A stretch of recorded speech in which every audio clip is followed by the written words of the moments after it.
Don't pretend you matter, my mom said, right there at my own birthday dinner. Honestly, we all know you're just the family disappointment. My brother Jake laughed so hard he nearly choked on his wine. My sister Emma just smirked and shook her head like she'd been waiting years for someone to finally say it out loud. But I didn't cry. I didn't storm out. I just reached into my purse, pulled out a manila envelope, and placed it gently on the table. "Happy birthday to me," I said. By the time they opened it, their faces had gone white as the tablecloth. This was supposed to be my 35th birthday celebration. Nothing fancy, just dinner at Romano's, the Italian place we'd been going to for family occasions since I was 12. The same corner booth, the same breadsticks none of us really liked but always ordered anyway. The same forced conversations about work and weather and anything else safe enough not to start a fight. I'd even paid for dinner. Again, not because anyone asked, but because that's just what I did. The reliable one.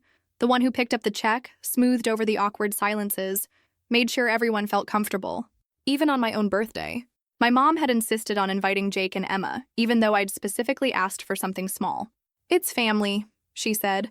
Like that word meant something sacred instead of just an excuse to gather people who barely tolerated each other in one room.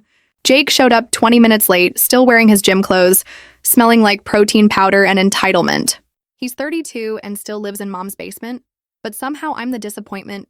Emma arrived with her usual dramatics, complaining about traffic, about parking, about the restaurant being too loud, too bright, too something. I sat there smiling, nodding, pretending their presence was a gift instead of an obligation.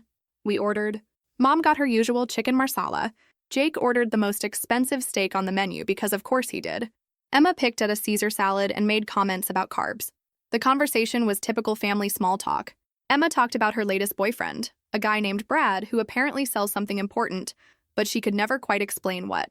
Jake mentioned he was thinking about maybe looking for a job soon, which was the same thing he'd been saying for 3 years. Then Mom looked at me and said, "What about you, Sarah? Any updates? New job. Boyfriend. Anything interesting?" I told them about my recent promotion to senior project manager, about how I'd been selected to lead the company's biggest client account. I'd been excited about it all week, looking forward to sharing the news. "That's nice," Mom said, already reaching for her wine glass. Jake snorted. "Project manager. Sounds boring." "At least she has a job," Emma said, which might have sounded supportive if she hadn't said it with that particular tone that made it clear she thought my career was beneath her. I kept smiling. I've had 35 years of practice. The real trouble started when the waiter brought out the birthday dessert. I hadn't even ordered one, but apparently Mom had called ahead. It was a small tiramisu with a single candle stuck in the middle. Sweet gesture, right? "Make a wish," Mom said, but she was looking at her phone. I closed my eyes for a second, not because I believed in birthday wishes, but because it seemed like the thing to do. When I opened them, Jake was filming me on his phone. "For Instagram," he said. "Gotta document family time." That's when Mom looked up from her screen and really looked at me for the first time all evening. I was still wearing my work clothes, a navy blue blazer and white blouse. Professional but not flashy. My hair was pulled back in a low bun. I thought I looked nice. "You know," Mom said, tilting her head like she was studying a painting she didn't quite understand. "You should really do something about your appearance, Sarah. You're 35 now. Time's running out." Emma giggled. "Mom, you can't just say things like that." "Why not? It's true. Look at her. When's the last time you wore makeup? Or did something with your hair? You dress like a librarian." "There's nothing wrong with librarians," I said quietly. "Oh, here we go," Jake said, still filming. "Defensive Sarah." "I'm not being defensive. I'm just saying—" "You're just saying what you always say," Mom interrupted. "Making excuses. That's your problem, Sarah. You don't try. You never have." The restaurant suddenly felt very quiet. I could hear the couple at the next table trying not to listen. The waiter had retreated to a safe distance. "I do try," I said. "Really? Because from where I'm sitting, it looks like you've given up. Look at Emma. She takes care of herself. She makes an effort. She matters." That word hit like a physical blow. Matters? And Jake, well, he's got potential. He's young. He's got time to figure things out. But you, she shook her head. "Don't pretend you matter, Sarah. Honestly, we all know you're just the family disappointment." Jake's laugh was loud and ugly. Emma just stared at her salad, but I could see the satisfied little smile playing at the corners of her mouth. "I mean, what have you actually accomplished?" Mom continued. "You're 35, single, no kids, living in that tiny apartment, working some job nobody understands. What's the point?" The candle was still burning on the tiramisu. The wax was starting to drip onto the chocolate. That's when I reached into my purse. I'd been carrying the envelope for 3 weeks, ever since my lawyer had finalized everything. I wasn't planning to use it tonight. I was going to wait, find the right moment, maybe do it privately. But sitting there, listening to my own mother tell me I didn't matter on my birthday, while my siblings laughed like it was the funniest thing they'd ever heard, I realized there would never be a right moment. "Happy birthday to me," I said, and slid the envelope across the table. Mom looked at it like it might bite her. "What's this?" "Open it." She did reluctantly. Jake leaned over to look. Emma craned her neck. The first page was a letter from my lawyer. The second was a copy of a will. The third was a bank statement. I watched Mom's face change as she read. First confusion, then surprise, then something that might have been fear. "This isn't real," she said. "It's very real.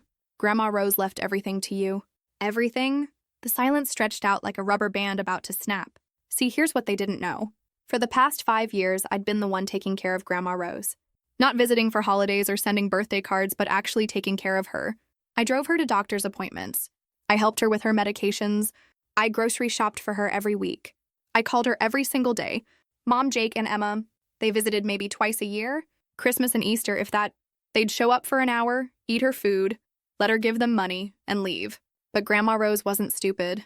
She saw who was there and who wasn't. She saw who cared and who just showed up when it was convenient. Last month, she called me to her house, said she had something important to discuss. I thought maybe she needed help with her taxes or wanted to update her emergency contact information. Instead, she handed me a folder. "I've been thinking about this for a long time," she said. "Your mother thinks she's going to inherit my house, my savings, everything. She's already spent it in her head. But I've seen how she treats you, Sarah. How they all treat you."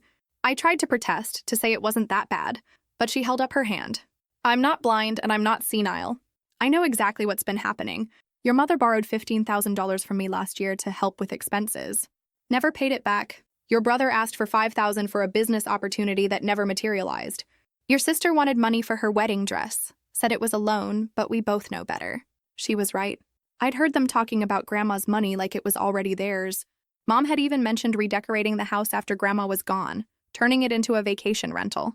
"But you," Grandma Rose continued, "you never asked for anything. You just showed up. You cared. Real caring. Not the fake kind that comes with a price tag." That's when she told me she'd changed her will. Everything was going to me. The house, the savings account, the investment portfolio, I didn't even know existed. All of it. "I want you to have it," she said. "But more than that, I want them to know why they're not getting it." The will was very specific. It listed every unpaid loan, every missed visit, every time they treated me like I was invisible. Grandma Rose had been keeping track, but that wasn't all. The bank statement showed something else. For the past 2 years, Mom had been forging Grandma's signature on checks. Small amounts at first, $50 here, $100 there. But recently, the amounts had gotten bigger. Last month alone, she'd stolen over $2,000. I'd discovered it by accident when I was helping Grandma balance her checkbook. When I showed her the discrepancies, she just nodded sadly. "I know," she said. "I've been watching it happen. I was waiting to see how far she'd go. Pretty far, as it turned out. So when Grandma Rose passed away peacefully in her sleep 2 weeks ago, the reading of the will was quite the surprise for everyone except me. Mom had expected to inherit a house worth $400,000 plus savings. Instead, she got a letter explaining exactly why she was getting nothing, and a copy of the bank records showing her theft. But I hadn't told them yet. I was still processing the grief, still figuring out what to do with a sudden inheritance I'd never expected. I'd planned to break the news gently, maybe explain Grandma's reasoning, help them understand. Until tonight. "You can't be serious," Emma said, looking up from the papers. "Grandma left you everything." "She did, but Mom's her daughter." "You're just a granddaughter? Just a granddaughter who actually visited her?" Jake was staring at the bank statement. "What's this about forged checks?" Mom's face had gone completely pale. "I don't know what you mean." "The highlighted entries, Mom? 15 checks over the past 2 years. All in your handwriting. All signed with Grandma's name. That's not... The handwriting analysis is on page 4. Mom flipped to page 4. Her hands were shaking now. "You stole from your own mother," I said quietly. "Grandma knew. She kept track of every penny." "I was just borrowing," Mom whispered. "I was going to pay it back." "With what money? You haven't had a job in 10 years. The waiter appeared at our table, probably drawn by the tension. "Is everything okay here?" "Everything's fine," I said, standing up. "Just a family discussion about inheritance." I left $200 on the table, more than enough to cover dinner and a generous tip. The waiter deserved hazard pay for what he'd witnessed. "Sarah, wait!" Mom called, but I was already walking toward the exit. In the parking lot, I could hear them arguing behind me. Jake was angry about missing out on money he'd never earned. Emma was crying, probably because she'd already mentally spent her share on something frivolous. Mom was trying to explain about the checks, making excuses, justifying theft as necessity. I got in my car and drove to Grandma Rose's house. My house now, I guess. It was a small craftsman-style home in a quiet neighborhood, with a garden Grandma had tended for 40 years and a front porch where we used to sit and talk on summer evenings. Nothing fancy, but it felt more like home than anywhere I'd ever lived. I sat on the porch steps and thought about what Grandma had said when she gave me the papers. "I'm not doing this to hurt them," she'd explained. "I'm doing this to show them that actions have consequences. Maybe they'll learn something. Maybe they would, maybe they wouldn't. But for the first time in my life, I felt like I mattered to someone who mattered to me." My phone started buzzing with text messages. Mom, Jake, Emma, all of them suddenly very interested in talking to me. Funny how inheritance money can make you matter overnight. I turned the phone off and went inside. The house smelled like lavender and old books, the way it always had. There was a photo on the mantle of Grandma Rose and me from last Christmas. We were both laughing at something Jake had said, but looking at it now, I could see the love in her eyes when she looked at me. Real love. Not the conditional kind I'd grown up with, where affection depended on how much I gave and how little I asked for in return. I spent the night there, in the guest room that would become my bedroom. The next morning, I called my lawyer to start the process of selling my apartment and moving in permanently. I also called the bank to report the forged checks. Not out of spite, but because fraud is a crime and crimes have consequences. Mom called me 17 times that day. I listened to the voicemails later. The first few were angry. How dare I do this to the family? How could I be so selfish? Didn't I care about anyone but myself? Then they got desperate. She was sorry about dinner. She didn't mean what she said. We could work something out, couldn't we? Family is supposed to stick together. The last one was different. "Sarah," she said, and her voice was small and tired. "I know I messed up. I know I hurt you.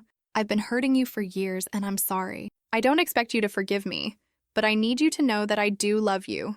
I don't know how to show it." I saved that voicemail. Not because I was ready to forgive her, but because it was the first time she'd ever admitted she was wrong. It's been 6 months now. I live in Grandma Rose's house and tend her garden. I've learned the names of all the flowers she planted, the ones that bloom in spring and the ones that last through winter. Mom is facing charges for the forged checks. Her lawyer thinks she'll get probation and community service. Since it's a first offense and she's agreed to pay restitution, Jake finally got a job, probably because the inheritance money he was counting on isn't coming. Emma's wedding has been postponed indefinitely since she can't afford the venue she wanted. They don't speak to me much anymore. There were a few attempts at reconciliation, awkward phone calls, and stilted text messages, but the dynamic has shifted too much. I'm not the family doormat anymore, and they don't know how to relate to me as anything else. That's okay. I've made peace with it. I think about that birthday dinner sometimes, about the moment when Mom told me I didn't matter, how different things might have been if she'd just been kind, if they'd all just been kind. But Grandma Rose was right. Actions have consequences. And sometimes the quiet ones, the ones who seem to disappear into the background, are the ones who are paying the closest attention. I matter now. Not because of the money or the house, but because I finally understand my own worth. Grandma Rose saw it before I did, and she made sure I'd never forget it. Sometimes the best revenge isn't getting even. It's getting free. And sometimes when people tell you that you don't matter, the best response is proving them wrong. Not with words, but with choices. Not with anger, but with dignity. I'm 36 now, and for the first time in my life, I know exactly who I am. I'm Sarah. I matter, and I'm finally truly free. So what do you think? Did I do the right thing? Was I too harsh, or did they get what they deserved? Let me know in the comments below. And if you want to hear more stories like this, don't forget to hit that subscribe button.